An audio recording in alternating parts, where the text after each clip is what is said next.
George ಫರ್ನಾಂಡಿಸ್ನವರು ಎಲ್ಲಿ ಹೋಗ್ತಾರೆ ಅಲ್ಲಿ ಹೋಗ್ತಾ ಇದ್ದಾರೆ.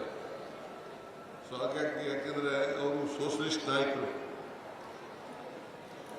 ಜಾರ್ಜ್ ಫರ್ನಾಂಡಿಸ್ ಅವರು. ನಾನು ಸೋಷಲಿಸ್ಟ್ ಪಾರ್ಟಿಗೆ ರಾಜಕಾರಣ ಪ್ರಾರಂಭ ಮಾಡೋದಕ್ಕಿಂತ ಮುಂಚಿತವಾಗಿ ಸೋಷಲಿಸ್ಟ್ ಪಾರ್ಟಿ ಸಮಾಜವಾದಿ ಯುವಜನ ಸಭಾ ಮೆಂಬರ್ ಆಗಿದೆ. ಹಾಗಾಗಿ ಜನತಾ ಪಾರ್ಟಿಗೆಲ್ಲ ಸೇರ್ಕೊಂಡ್ಮೇಲೆ ಜನತಾ ಪಾರ್ಟಿ ಆಯಿತು. ಆಮೇಲೆ ನಾನು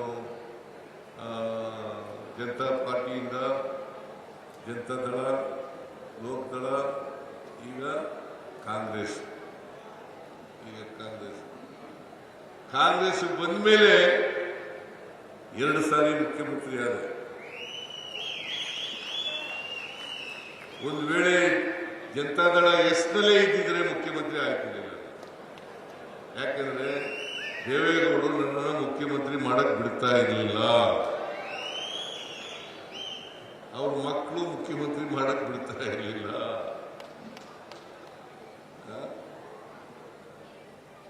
ಜಿಟಿ ವಿರುದ್ಧ ಇಲ್ಲ, ನಮಗೆ ಜಿಟಿ ಯಾವಾಗ ವಿರುದ್ಧ ಇಲ್ಲ. ಜಿಟಿ ನನ್ನ ಪರವಾಗಿ ಇರ್ತಾನೆ, ಆದರೆ JDS ನಲ್ಲಿದ್ದಾನೆ.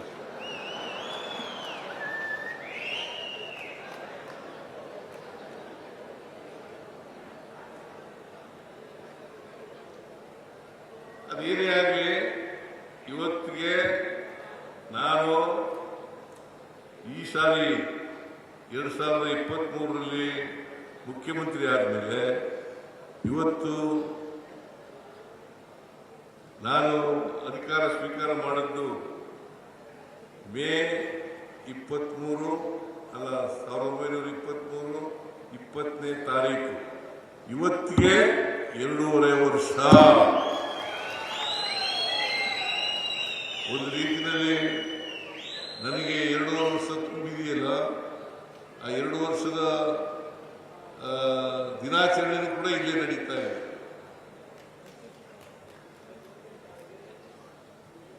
ಆ ದಿನವೂ ಕೂಡ ಇಲ್ಲಿ ನಡೀತಾ ಇದೆ. ನಿಮ್ಮೆಲ್ಲರ ಆಶೀರ್ವಾದದಿಂದ, ಕರ್ನಾಟಕದ ಜನರ ಆಶೀರ್ವಾದದಿಂದ ನನಗೆ 2 ಸಾರಿ ಮುಖ್ಯಮಂತ್ರಿ ಆಗ್ತಕ್ಕಂಥ ಅವಕಾಶ ಸಿಕ್ತು.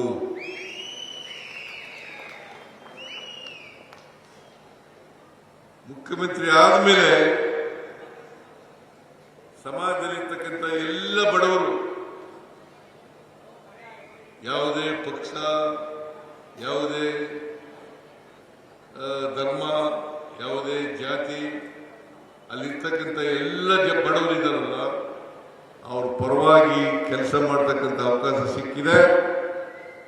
ಇಲ್ಲಿವರೆಗೆ ಮಾಡಿದ್ದೇನೆ, ಮುಂದೆನೂ ಕೂಡ ಮಾಡ್ತೇನೆ ಅಂತಕ್ಕಂಥ ಮಾತುಗಳನ್ನು ಹೇಳಲಿಕ್ಕೆ ಬಯಸ್ತಾ ಇದ್ದೇನೆ. ಈಗ 83ರಿಂದ ಅಲ್ಲ 2013ರಿಂದ 18ರವರೆಗೆ ಮುಖ್ಯಮಂತ್ರಿ ಆಗಿರುವಾಗ ಅನೇಕ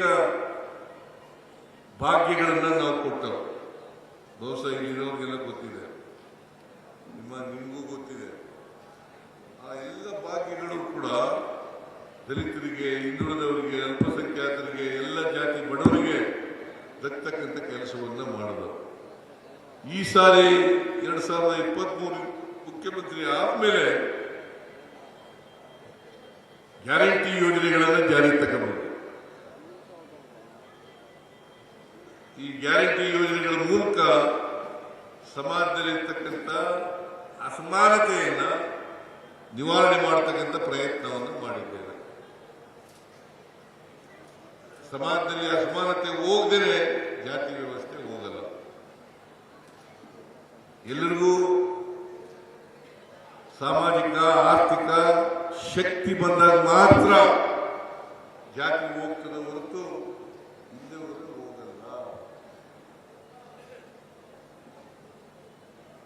ಶಕ್ತಿ ಬರಬೇಕು, ಸಾಮಾಜಿಕವಾಗಿ ಶಕ್ತಿ ಬರಬೇಕು, ಆರ್ಥಿಕವಾಗಿ ಶಕ್ತಿ ಬರಬೇಕು, ಶೈಕ್ಷಣಿಕವಾಗಿ ಶಕ್ತಿ ಬರಬೇಕು, ರಾಜಕೀಯವಾಗಿ ಶಕ್ತಿ ಬರಬೇಕು.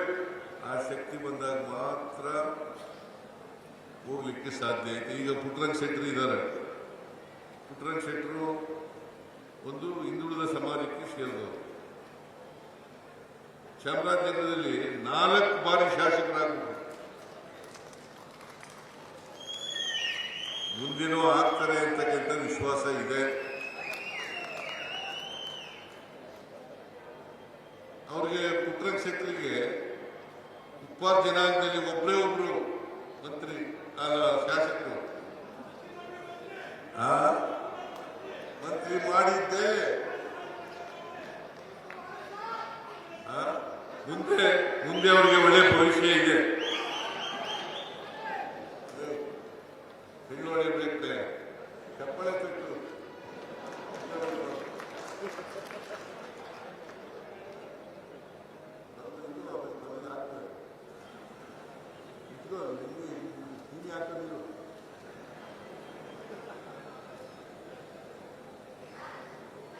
ಚಾಮರಾಜನಗರ ಜಿಲ್ಲೆಯವರು ಯಾವಾಗಲೂ ಕೂಡ ಇಲ್ಲಿ ದಲಿತರು, ಹಿಂದುಳಿದವರು, ಅಲ್ಪಸಂಖ್ಯಾತರು, ಮುಂದುವರೆದ ಜನಾಂಗ ಎಲ್ಲರೂ ಕೂಡ ನನಗೆ ಬೆಂಬಲವನ್ನ ಕೊಟ್ಟಿದ್ದಾರೆ. ನಾನು ನಿಮ್ಮ ಜಿಲ್ಲೆಯನ್ನ ಯಾವಾಗಲೂ ಕೂಡ ಮರೆಯಲಿಕ್ಕೆ ಸಾಧ್ಯ ಇಲ್ಲ.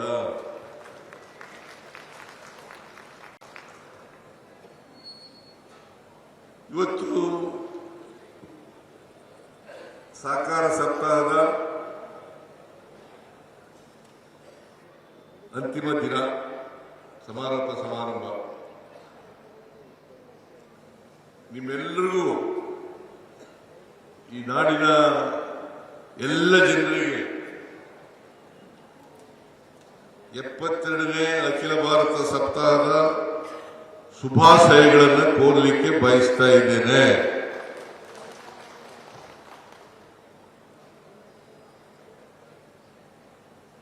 ಸಹಕಾರ ಚಳುವಳಿ ಪ್ರಾರಂಭ ಆಗಿ ಕರ್ನಾಟಕದಲ್ಲಿ 120 ವರ್ಷಗಳಾಯಿತು. 120 ವರ್ಷಗಳು. 2004ರಲ್ಲಿ ಕಾನೂನು 1904ರಲ್ಲಿ ಕಾನೂನು ಬಂತು. 1904 ಆಗ ಗದಗಿನ ಎಂತ ಹಳ ಇದು ಗಣಿಗಿನ ಹಾಳ ಅಲ್ಲಿ ಸಿದ್ದನಗೌಡ, ರಾಮನಗೌಡ, ಪಾಟೀಲ ಅಂತೇಳಿ ಒಂದು ಪತ್ತಿನ ಸಹಕಾರ ಸಂಘವನ್ನು ಸ್ಥಾಪನೆ ಮಾಡಿದ್ರು. ಇಡೀ ಏಷ್ಯಾದಲ್ಲೇ ಮೊದಲು. ಹಾಗಾಗಿ ಕರ್ನಾಟಕ ಸಹಕಾರ ಸಪ್ತಕ್ಕೆ ಒಂದು ಹೆಬ್ಬಾಗಿಲು ಅಂತಕ್ಕಂಥದ್ದನ್ನು ಹೇಳಲಿಕ್ಕೆ ಬಯಸ್ತಾ ಇದ್ದಾರೆ.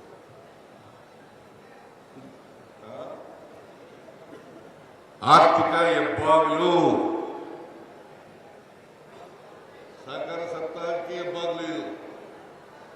ಇಡೀ ಏಷ್ಯಾ ಖಂಡದಲ್ಲಿ ಬ್ರಿಟಿಷ್ನವ್ರ ಕಾಲದಲ್ಲಿ 1904ರಲ್ಲಿ ಕಾನೂನು ತಗೊಂಡ್ಬಂದರು.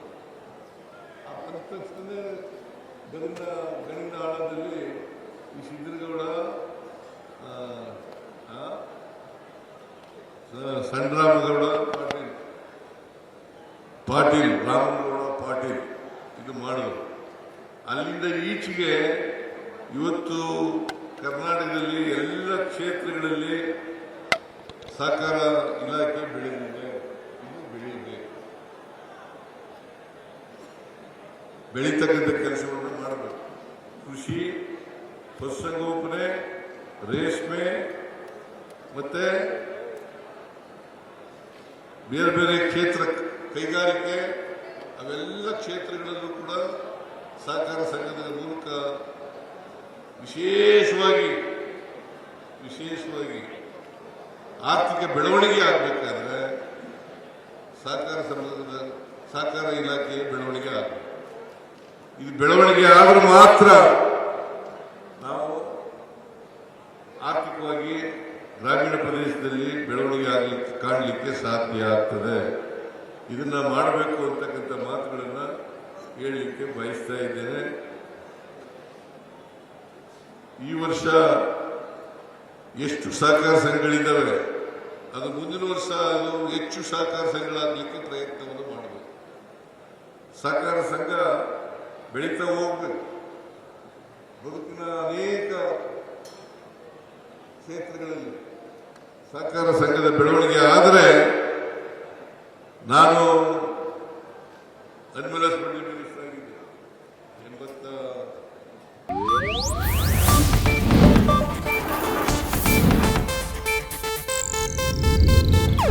ಇದು ಏಷ್ಯಾನೆಟ್ ನ್ಯೂಸ್ ನೆಟ್ವರ್ಕ್ ಪ್ರಸ್ತುತಿ.